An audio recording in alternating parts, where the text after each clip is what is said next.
Spence versus Crawford, July 29th.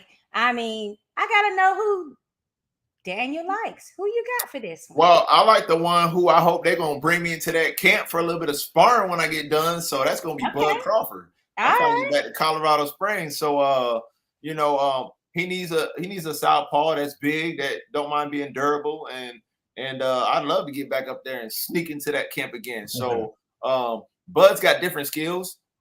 He spars big dudes. He don't be sparring guys his size. He spars big boys, and he be handling them.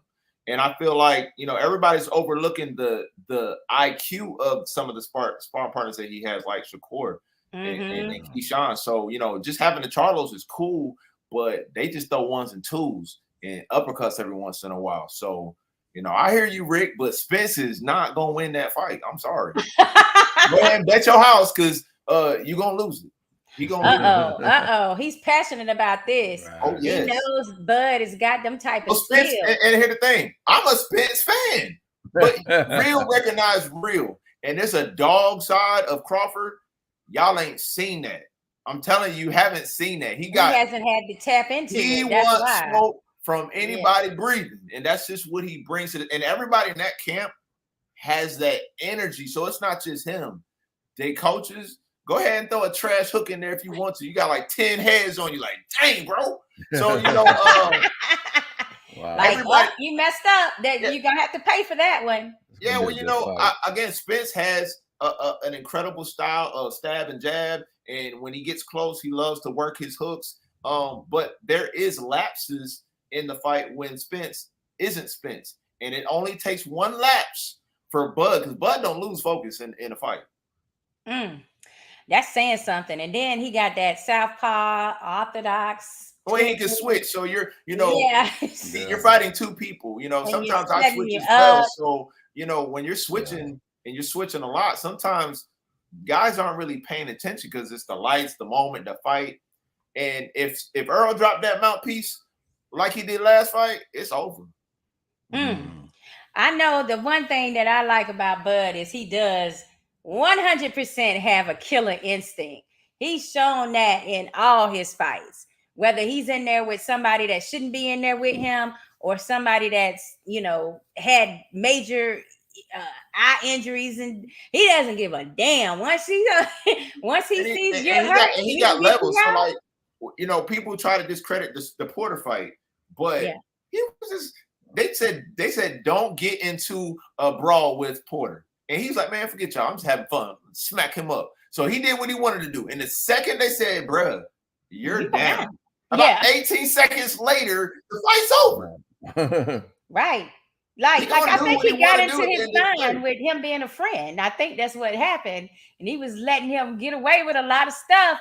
But you're right. As soon as they told him, like, you losing on the cards. What you doing? Who's the fastest starter between the two? Who starts the fastest? Spence. Spence is somebody who doesn't mind coming out and getting right to that stab and jab situation. But when you have somebody that just has every tool in the box, like for people that are saying, "Oh, Spence gonna win by easy," okay, so what tool does Spence have that Terrence doesn't? I'll wait. No. I ain't never heard nobody say that. Yeah, like, because we mostly see him putting the pressure, moving forward. And that's even a setup for somebody like Bud. They'll make you think you pushing them back when they really are just sitting there, like, waiting and calculating for you to make the wrong side step. Well, there's brawlers and there's brawlers and there's boxers. And I like the comment with Rick Anderson now. Okay. Because Coach James is an X factor, because that is the only adjustment maker. I don't believe Spence is going to make adjustments outside of Derek James guiding him.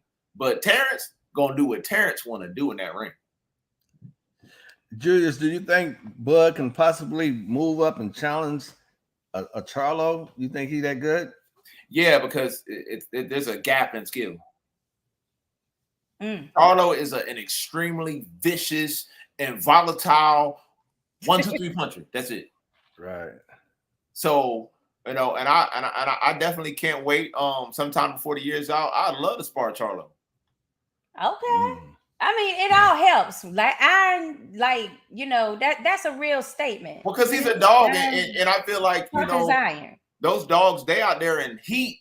That Texas heat different. So but this Florida heat different too. So we're no strangers to hard work in the heat. So I would love to sharpen my skills by as I get better, getting out there and seeing better competition.